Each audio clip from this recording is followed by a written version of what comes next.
Sulphonation of benzene, ये एक electrophilic substitution reaction है। बेंजीन की जब हम कंसंट्रेटेड सल्फ्यूरिक एसिड के साथ रिएक्शन करें या फिर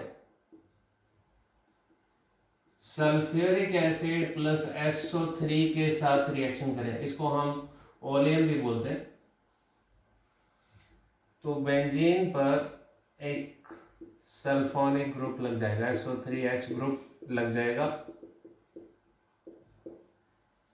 हम इसकी मैकेनिज्म को दो सेपरेट वे में पढ़ेंगे, जब कंसंट्रेटेड सल्फ्यूरिक एसिड की बेंजीन के साथ रिएक्शन हो या फिर जब ओलेयम की बेंजीन के साथ रिएक्शन हो, तो ये रिएक्शन किस तरह से होगी। सबसे पहले देखते हैं हम कंसंट्रेटेड सल्फ्यूरिक एसिड के साथ रिएक्शन क्या होगी। सल्फ्यूरिक एसिड के दो मॉलिक्यूल आपस में रिएक्ट करेंगे।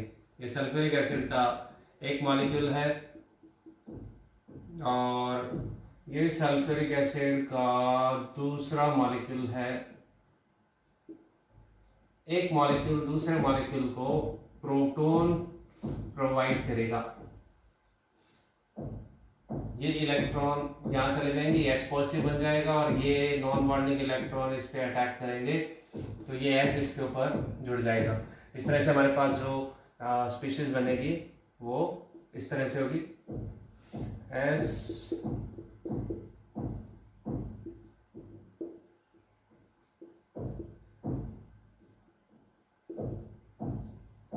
ये बन जाएगा, ये प्रोटॉन इसके ऊपर लग गया और ये क्या बन जाएगा, एक HSO4 नेगेटिव ग्रुप बन जाएगा।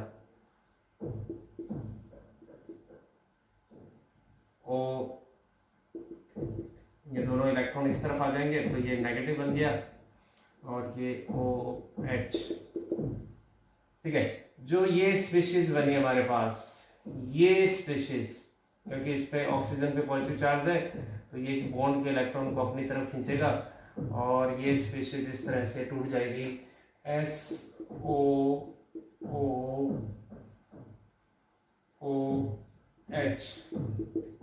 इस बॉन्ड के जब इलेक्ट्रॉन यहाँ चले जाएंगे तो यहाँ पॉजिटिव चार्ज आ जाएगा और साथ में बन जाएगा वाटर। तो एक हमारे पास इस तरह से इलेक्ट्रोफाइल जनरेट हो जाएगा। इस S के ऊपर पॉजिटिव चार्ज है, ये बेंजीन के ऊपर रिएक्ट कर सकता है। तो ये देखो, ध्यान से देखोगे तो ये कैसा लगेगा, ये प्रोटोनेटेड SO3 है जिसमें S एक इलेक्ट्रोफाइल के फॉर्म में हमें दिखाई दे रहा है जो बेंजीन से रिएक्शन करेगा।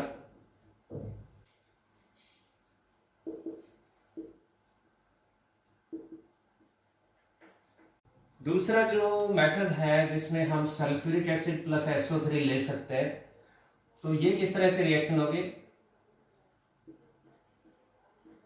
सबसे पहले SO3 सल्फ्यूरिक एसिड के साथ रिएक्शन करेगा और इलेक्ट्रोफाइल जनरेट करेगा। इलेक्ट्रोफाइल किस तरह से जनरेट होगा, देखें, इलेक्ट्रोफाइल का जनरेशन, यहाँ पर ऑक्सीजन के ऊपर लॉन पेयर है, ये इस बॉन्ड के इलेक्ट्रॉन यहाँ चले जाएंगे, ये पॉजिटिव बन जाएगा और ये इलेक्ट्रॉन इसे दे दिए जाएंगे। जब ये इलेक्ट्रॉन इसे दे दिए जाएंगे तो ऑक्सीजन पर पॉजिटिव चार्ज आ जाएगा तो ये इलेक्ट्रॉन अपनी तरफ खींचेगा। तो देखो, सबसे पहले ये इलेक्ट्रॉन इधर गए तो ये हमारे पास क्या बन जाएगा, HSO4 नेगेटिव बन गया, ये बॉन्ड के इलेक्ट्रॉन आ गए इधर। ये प्रोटॉन इस ऑक्सीजन पे लग जाएगा S, इस पे जब ये लगेगा तो ऑक्सीजन पे पॉजिटिव चार्ज आ जाएगा, ये स्टेबल नहीं है, ये पाई इलेक्ट्रॉन को अपनी तरफ खींचेगा और हमारे पास एक इलेक्ट्रोफाइल बन जाएगा। ये इलेक्ट्रोफाइल अगर हम देखें तो जो हमने सल्फ्यूरिक एसिड के साथ इलेक्ट्रोफाइल जनरेट किया है, ये बिल्कुल वैसा ही इलेक्ट्रोफाइल है। ये इलेक्ट्रोफाइल कैसा है, एक SO3 जब प्रोटोनेटेड हो जाएगा तो ऐसा दिखाई देगा, ये सल्फर बेंजीन के साथ रिएक्ट कर सकता है। तो हमारे पास इन दोनों तरीके से एक ही तरह का इलेक्ट्रोफाइल जनरेट हो गया। ये इलेक्ट्रोफाइल बेंजीन के साथ रिएक्शन कर सकता है और डायरेक्टली SO3 भी बेंजीन के साथ रिएक्शन कर सकती है। तो हम दोनों मैकेनिज्म को लिखेंगे। जब ये प्रोटोनेटेड SO3 बेंजीन के साथ रिएक्शन करे तो मैकेनिज्म किस तरह से होगी, और SO3 डायरेक्टली अगर बेंजीन के साथ रिएक्शन करे तो मैकेनिज्म किस तरह की होगी। Okay, first is when SO3H react with benzene. इसे हम इस तरह से देखें, बेंजीन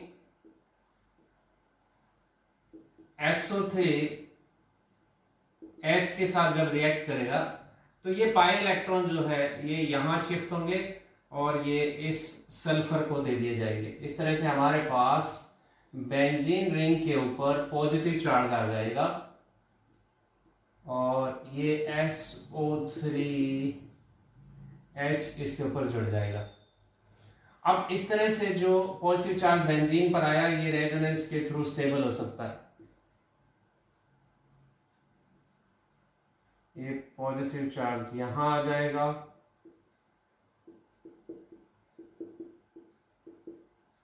फिर इसके बाद रेजोनेंस के through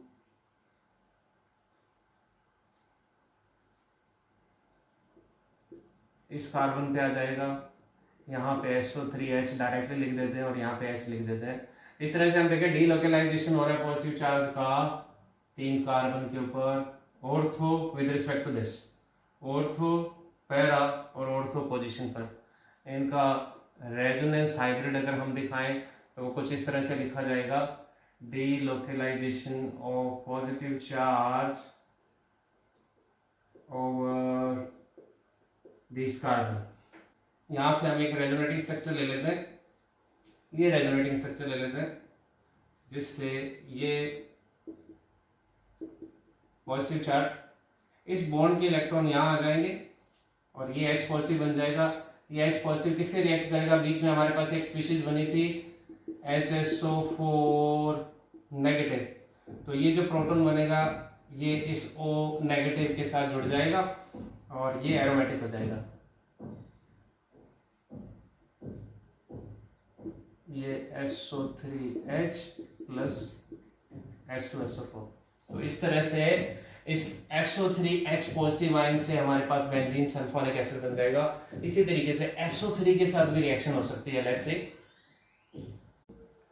okay, next is when SO3 react with benzene.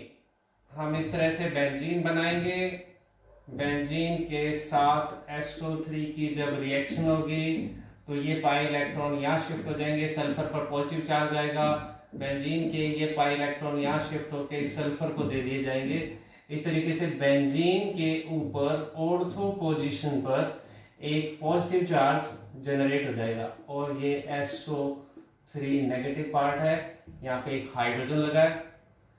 ये पॉजिटिव चार्ज डीलोकलाइज होकर रिंग में ऑर्थो से पैरा पोजीशन पर जा सकता है। यहां पॉजिटिव चार्ज आ जाएगा, SO3 नेगेटिव H पॉजिटिव, ये पॉजिटिव चार्ज डीलोकलाइज होकर इस ऑर्थो पोजीशन पर आ सकता है। तो इस तरह से हमारे पास डिफरेंट रेजोनेटिंग स्ट्रक्चर बन जाएंगी। तो ओवरऑल अगर देखें जैसे कि हमने पहले बनाया, पॉजिटिव चार्ज रिंग में ऑर्थो पैरा और ऑर्थो पोजीशन पर डीलोकलाइज हो रहा है। इन रेजोनेटिंग स्ट्रक्चर का अगर हम हाइब्रिड बनाए तो उसे इस तरह से लिखा जा सकता है, delocalisation of positive charge over the ring SO3 negative H positive. यहां पे हम इस रेजोनेटिंग स्ट्रक्चर को अलग से लिखते हैं क्योंकि SO3 के रिएक्ट करने पर इसकी एरोमेटिसिटी लॉस हो गई। उस एरोमेटिसिटी को फिर से गेन करने के लिए ऑर्थो पोजीशन पर नहीं, जहां पर ये ग्रुप लगा है वहां से एक हाइड्रोजन जो जुड़ा है उसके बॉन्ड के इलेक्ट्रॉन ये यहां शिफ्ट हो जाएंगे, तो ये H पॉजिटिव बन जाएगा। ये H पॉजिटिव कहां जाएगा, पीछे हमारे पास रिएक्शन के अंदर एक HSO4 नेगेटिव आयन बना था, वो HSO4 नेगेटिव आयन इस प्रोटॉन को ले लेगा और हमारे पास बन जाएगा बेंजीन सल्फोनिक एसिड बन जाएगा और साथ में H2SO4 बन जाएगा। That is